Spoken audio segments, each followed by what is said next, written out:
Hi friends, எல்லாருக்கும் good evening. இன்றைக்கி எங்களுக்கு ஒரு சூப்பர் டே. என்னன்னு பார்த்தீங்கன்னா, இன்றைக்கி எங்கள் பொண்ணோட பர்த்டே. வாய்ஸ் கொடுக்கும்போது பக்கத்தில் ஏதாச்சும் குட்டி குட்டியாக சவுண்ட் கேட்கும். அது வேறு யாரும் இல்லை, நம்ம குட்டி பாப்பா தான். அதை அட்ஜஸ்ட் பண்ணிக்கோங்க.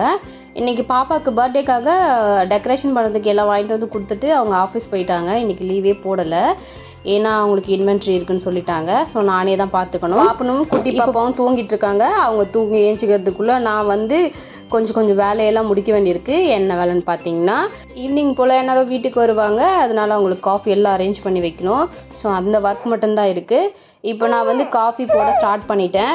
ஃபஸ்ட்டு பாலை கட் பண்ணி ஊற்றி அதை ஒரு அடுப்பில் காய வச்சுட்டேன். அப்புறம் வீட்டுக்கு நிறைய குட்டீஸ்லாம் வருவாங்கள்ல, அவங்களுக்கு செஞ்சு கொடுக்கறதுக்காக பாப்கார்ன் வாங்கிட்டு வந்திருந்தாங்க. 2 ஃப்ளேவரில் வாங்கிட்டு வந்திருந்தாங்க.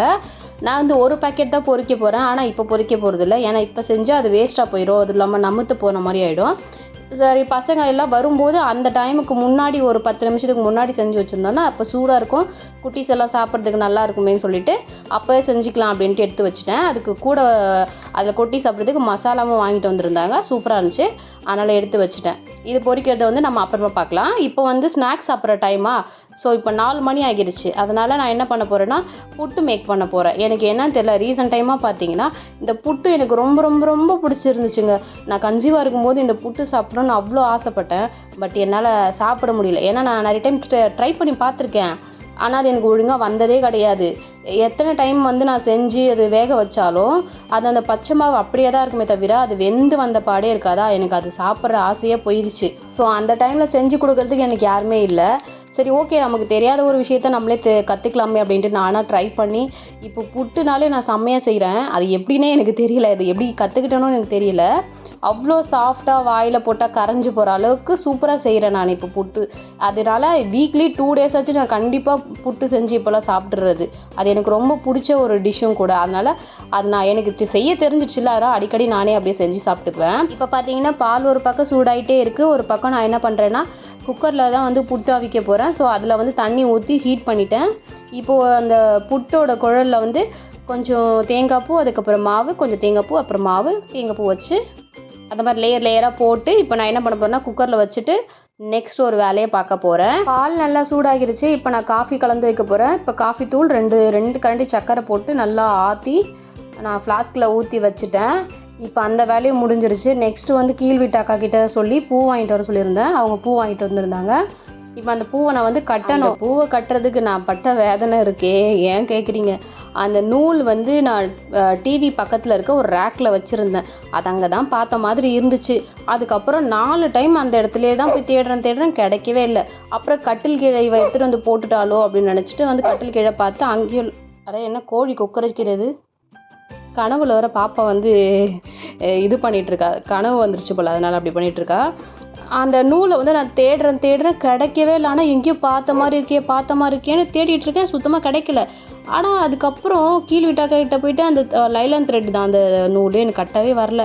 கடைசியில் அந்த கட்டின பூவெல்லாம் உதிர்ந்து கொட்டிக்கிச்சுங்க. கட்டி முடிச்சதுக்கப்புறம் போதுண்டா சாமின்ட்டு பாதி பூவை எடுத்து என்ன பண்ணிவிட்டேன், ஃப்ரிட்ஜிலே வச்சுட்டேன் கட்டாமல். அதுக்கப்புறம் எல்லாம் முடிச்சுட்டு வந்து வீடை க்ளீன் பண்ணும்போது பார்த்தா அந்த நூல் வந்து கட்டில் கீழே தான் இருக்குது. அது நம்ம ஒன்று தேடுறோம், அப்போ தேடும்போது கிடைக்க மாட்டேங்குது, நம்மளுக்கு தேவைப்படாதப்போ அந்த நூல் கிடைக்கிது. இனி என்னோட சோக கதையை சொல்லி உங்ககிட்ட முடிச்சிட்டேன். இப்போ புட்டு நல்லா வெந்துருச்சு. நெக்ஸ்ட் நம்ம அந்த புட்டு நல்லா கலந்து கொஞ்சம் சாப்பிட்டுட்டு திரும்ப அடுத்த வேலையை பார்க்க வேண்டியது தாங்க. இந்த டைம் வந்து என்னோடய ஹஸ்பண்டை நான் ரொம்ப மிஸ் பண்ணுறேன். ஏன்னு கேட்டிங்கன்னா, ஒவ்வொரு டைமும் நான் புட்டு செய்யும் போதெல்லாம் அவர் இங்கே இருக்கவே மாட்டேங்கிறாரு. அதை நானும் பாப்பாவும் செஞ்சு சாப்பிட்ற மாதிரி தான் இருக்குது. அவர் ரொம்ப நாளாக கேட்டுட்ருக்காரு. ஆனால் அதை சாப்பிட்றதுக்கு அவருக்கும் டைம் இல்லை, கொடுக்கறதுக்கு எங்களுக்கும் மனசு இல்லை. நாங்களே சாப்பிட்டுடுறோம் எல்லாத்தையும். புட்டு கலந்து வைக்கும்போது காலிங் பெல் அடிக்கிற சவுண்டு என்னன்னு பார்த்தீங்கன்னா, எங்கள் வீட்டுக்காரோட 3வது அண்ணாவோட ஒய்ஃப் வந்திருந்தாங்க. அவங்க வந்து பாப்பாவுக்கு பர்த்டேக்கு கேக் வாங்கிட்டு வந்திருந்தாங்க செலிப்ரேட் பண்ணுறதுக்கு. சரி, இவர் 7 மணிக்கு தான்க்கா வருவார் அப்படின்னு சொன்னேன். ஓகேன்ட்டு வெயிட் பண்ணாங்க. நானும் கலந்த புட்டெல்லாம் எடுத்துகிட்டு போயிட்டு, புட்டு அண்ட் காஃபி வேறு போட்டு வச்சுருந்தோம்ல, அதெல்லாம் எடுத்துகிட்டு போயிட்டு அவங்களுக்கு கொடுத்ததெல்லாம் நான் வீடியோ எடுக்கலை. அப்படியே நானும் 2 வாய் சாப்பிட்டு பார்த்தேன், செம்மையாக இருந்துச்சு. குறுக்கில் என் பாப்பா வேறு நல்லா அம்மனை குண்டியாக இப்படியும் அப்படி சுற்றிட்டு இருந்தாலா, எங்கள் வீடியோக்குள்ளே வந்துருவாளோன்ட்டு எனக்கு ஒரு பயம். டக்குன்னு சரிடா கண்ணாடி ஓரமாக உட்காந்துக்கூடா அப்படின்னு சொன்னேன். ஓகே மம்மின்ட்டு உட்காந்துட்டா. அம்மா எனக்கும் எப்போம்மா தருவீங்கன்னு கேட்டாலா, சரி உனக்கு தரேன்டா, உனக்கு இல்லாமல் இல்லை, நான் தரேன் அப்படின்னு சொல்லிட்டு அவளுக்கும் கொடுத்தேன். அதுக்கப்புறம் பாப்பாவுக்கு வந்து போட்டுக்கிறதுக்கு ட்ரெஸ் எல்லாம் எடுத்து வச்சுட்டேன். அக்கா கூட வந்து அப்படியே விளையாடிட்டே இருந்தா. அவங்க வந்த டைம் வந்து 5:30. இவர் வருவாங்கன்னு சொல்லிட்டு 7 மணி வரைக்கும் அவங்க வெயிட் பண்ணாங்க. அதுக்கப்புறம் என்னாச்சுன்னா, இல்லைடா பசங்களை வீட்டில் விட்டுட்டு வந்தேன், மாமாவுக்கும் நைட் ஷிஃப்ட்டு, அதனால நான் வீட்டுக்கு போய் ஆகணும், பசங்க தனியாக இருப்பாங்கன்னு சொல்லிட்டு அவங்க கிளம்பிட்டாங்க. அதுக்கப்புறம் நானும் பாப்பாவும் ரெடி ஆகிட்டோம். இதுக்கப்புறம் என்னென்னு பார்த்தீங்கன்னா, அவர் வந்த உடனே நம்ம கேக் வெட்டி செலிப்ரேட் பண்ணணும். இந்த வேலை மட்டும்தான் இருக்குது. இப்போ நெக்ஸ்ட்டு நான் என்ன வேலை செய்ய போகிறேன்னா, பாப்கார்ன் தான் பொரிக்க போகிறேன். இப்போ அதுலேருந்து ஒரு பேக்கெட் எடுத்து கட் பண்ணி கொட்டி பொரிக்க போகிறேன். ஏன்னா நம்ம எப்பயுமே பர்த்டேனாலே மிக்சரும் அதுக்கப்புறம் வந்து சாக்லேட்டு அதுக்கப்புறம் கேக் தான் கொடுப்போம். சரி இதையே கொடுத்தா போர் அடிக்கும், அதனால் நம்ம பாப்கார்ன் வந்து புதுசாக குழந்தைங்களுக்கு செஞ்சு கொடுப்போம் அப்படின்ட்டு அதை பொரிச்சிட்டு இருந்தேன். அதை பொரிக்கும் போது பார்த்தீங்கன்னா அந்த பாப்கார்ன் இங்கிட்ட ஒன்று தெரிக்குது, அங்கே ஒன்று விழுது, இப்படி ஒன்று பறக்குது. அடாடா இதுக்கிட்ட தெரியாமல் வந்து மாட்டிட்டோம் போலன்ட்டு டக்குன்னு மூடியை போட்டு மூடி வச்சுட்டேன் ஒரு 5 மினிட்ஸு. அது பொரிக்கிறதுக்குள்ளே வீடு போய் நல்லா க்ளீன் பண்ணிட்டு வந்துடலாம் அப்படின்ட்டு. ஏன்னா டெக்கரேட் தான் பண்ண போகிறேன், ரொம்ப பெரிய டெக்கரேட்லாம் கிடையாது. லெட்டர்ஸ் மட்டும் கோர்த்து நம்ம அப்படியே சைடில் கட்டிட்டு நம்ம கேக் வெட்ட வேண்டியது தான். அப்படி தான் பண்ண போகிறோம். இந்த டைம் பலூன் கூட அவர் வாங்கிட்டு வந்து கொடுக்குறல, மறந்து போயிட்டார் போல். நானும் எதிர்த்தாப்புல இருக்க கடையிலலாம் கேட்டு பார்த்தேன். பாப்பா வச்சுக்கிட்டு என்னால் பஜாருக்குலாம் போக முடியாதா, அதனால் இங்கேயும் இல்லைன்னு சொல்லிட்டாங்க. சரி ஓகே, இந்த டைம் இருக்கிறத வச்சு நம்ம செலிப்ரேட் பண்ணிக்கலாம், நெக்ஸ்ட் டைம் வந்து நம்ம நல்லா கிராண்டாக பாப்பாவுக்கு செலிப்ரேட் பண்ணிக்கலாம் அப்படின்னு சொல்லிட்டு இந்த டைம் அவர் வாங்கிட்டு வந்து கொடுத்ததை வச்சு நான் வந்து லெட்டர்ஸ்லாம் கொடுத்துட்டேன். இதுக்குள்ளே என் பொண்ணு வீட்டுக்கும் வாசலுக்கும் 10 நடம் நடந்துருப்பா. அம்மா எப்போம்மா வருவாங்க, கேக் எப்போம்மா வாங்கிட்டு வருவாங்க அப்படின்னு கேட்டு இப்போ தான் என்னோடய ஹஸ்பண்ட் வந்தாங்க. அவங்க வர்ற டைம் பார்த்தீங்கன்னா 8 மணி ஆகிடுச்சு. இதுக்கப்புறம் அவர் போயிட்டு ரிஃப்ரெஷ் ஆகிட்டு ட்ரெஸ் மாற்றிட்டு வர்றதுக்குள்ளே 8:30 ஆகிடும். ஸோ நான் இப்போ தான் வந்து கீழே வீட்டில் அப்புறம் மேலே இருக்க வீட்டிலலாம் போயிட்டு சொல்லிட்டு வந்தேன், எல்லோரும் வந்துருங்க அப்படின்னு சொல்லிட்டு. டைமிங்கும் சொல்லிவிட்டு அவங்க கரெக்டாக வந்துடுவாங்க. அவர் வந்த உடனே கோவிலுக்கு போயிருந்தார் போல். அந்த திருநீரத்தில் வந்து பாப்பாவுக்கு வச்சுட்டு அவருக்கு தேவையான க்ரௌனு அதெல்லாம் அவங்க அப்பா தான் ரெடி பண்ணி விட்டாங்க. நான் எதுவுமே பண்ணவே இல்லை. ஏன்னா வந்து அப்பாவோட செல்ல பொண்ணு அதனால் அவங்களே பார்த்துக்கிட்டாங்க. அப்புறம் பாருங்கள், ஒரே முத்தமழையெல்லாம் புழிஞ்சார் அவங்க அப்பா, சொல்லவே முடியலை, பாசத்துக்கு அளவில்லை. அப்புறம் ஃப்ரெண்டு வந்த உடனே இவன் வந்து என்ன பண்ணான்னா ஸ்ரேயாஸ் அப்படின்ட்டு கட்டி பிடிச்சி ஒரே குஷி ஆகிட்டா. அதுக்கப்புறம் குட்டீஸ் எல்லாம் வந்தாங்க, எல்லாருக்கும் பாப்கார்னு காஃபி எல்லாம் கொடுத்தாச்சு. அவங்க எல்லாம் ஜாலியாக அப்படியே ஃபன் பண்ணிகிட்டு இருந்தாங்க கொஞ்ச நேரம். அதுக்கப்புறம் என்னென்னு பார்த்தீங்கன்னா இன்னும் கொஞ்சம் பேர் வர வேண்டியிருக்கு, அதனால கொஞ்சம் வெயிட் பண்ணிகிட்ருக்கோம். எல்லோரும் வந்த உடனே கேக் வெட்டிக்கலாம் அப்படின்னு சொல்லிட்டு. என்னோடய வீட்டுக்கார் பார்த்தீங்கன்னா எனக்கே தெரியாமல் சர்ப்ரைஸாக ஒரு கேக் ஆர்டர் பண்ணியிருக்காரு போல்.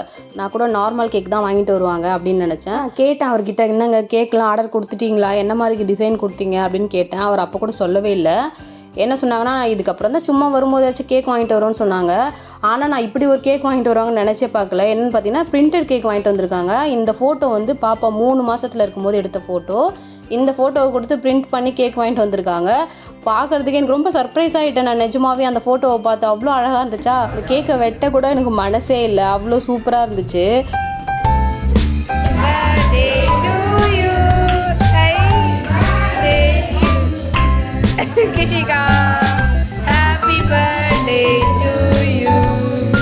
கேக் கட்டிங்லாம் சூப்பராக முடிஞ்சிச்சுங்க. ஃபஸ்ட்டு கேக்கை கட் பண்ணி அவங்க அப்பாவுக்கு அதுக்கப்புறம் ஃப்ரெண்ட்ஸுக்கு எல்லாருக்கும் ஊட்டி விட்டுட்டா. அவங்களும் இவளுக்கு வந்து அழகாக ஊட்டி விட்டாங்க. அவங்க அப்பா பார்த்தீங்கன்னா அவர் தான் ஃபஸ்ட்டு ஊட்டுறாங்க.